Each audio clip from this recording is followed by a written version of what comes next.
My name is Ryan Sullivan. It's R-Y-A-N. Last name is Sullivan, S-U-L-L-I-V-A-N. And I'm an investigator with the Montana Office of Consumer Protection under the Attorney General's office. Okay, now, Ryan, the reason I called you is we just recently had a situation of an individual who, by the way, is still at large, who over this past weekend broke into vehicles, stole credit cards and debit cards, and with the space of a little less than 2 hours, managed to rack up almost $11,000 worth of merchandise that was purchased illegally. And my first question was, well, hold on a second. If you're buying a $1,000 item, nobody's asking for ID, nobody's asking for a signature or to match signatures to the card. So from your perspective as an investigator, what does all this tell you? Well, it's a tough question to answer, but from our understanding here at the Office of Consumer Protection, the requirement for ID is something that's part of a contractual agreement between the merchant and the credit card issuer. At the time of purchase, when a consumer swipes their card, the merchant is supposed to compare the signature on the card with the signature on the receipt. If there is a discrepancy, the merchant should then ask for photo ID. Okay. So in this case, this person bought several items that were well over $1,000, and like you say, it didn't take long for that to add up to almost $12,000.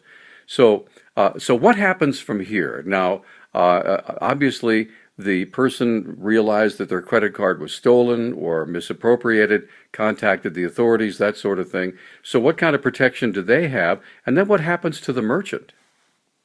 So normally what happens here is the consumer will dispute the charges with their credit card company. The credit card company will go back to the business and ask them to verify that these purchases were in fact by the credit card holder. The business most likely will not be able to provide that person, the card holder was the actual person. The credit card company will then remove the funds from the business and hold the business liable for selling the merchandise without making sure that person owned that credit card. So basically what I hear you saying is this type of fraud, when it's not properly handled, could eventually raise prices for everybody. Is that right? Right.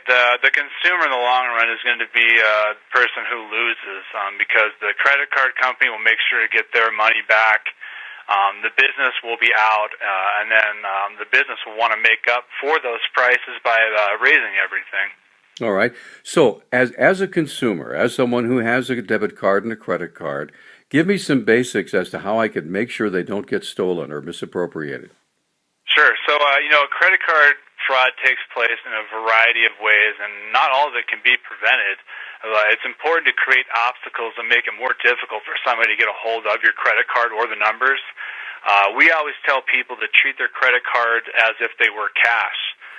We have a list of policies and suggestions to Montana consumers that you never want to give out those numbers to anyone over the phone unless you've actually called that company. You never want to give them out online before checking reviews or by calling our office to see if they're a reputable business here in Montana. It's important to make sure that you're carrying your cards separate from your wallet. In the instance that you described, if that person hadn't had all the credit cards in their wallet, maybe they would have all been stolen. When completing a transaction, you want to make sure to keep your eye on the credit card. You never want to sign a blank receipt. Saving all receipts is important, and then promptly opening your bills when you receive them and checking those statements to make sure they're accurate is very important. If there are any questionable or discrepancies on the card, you need to contact your credit card company immediately and dispute those. Well, now, one of the things you told me is when somebody buys a big ticket item on a card, won't the credit card company try to contact you? In most situations, that does happen. Credit card companies are usually pretty good about tracking your spending. I myself personally have been called about purchases I did make, but it all comes back to the credit card company and their policies and procedures. All right, so we just have to make sure, be choosy in which credit card company you go with, right? Right, exactly. And you can do this by going online and just reading on different websites. Websites will review these types of credit card companies. You can also call the Office of Consumer Protection, and we can tell you how many complaints we've received against these credit card companies. So the person who had the credit card stolen and all this is probably not going to suffer too much, aside from the fact that they realized they were ripped off. But it's the store, the merchant, and eventually the consumer that's going to pay. That's correct.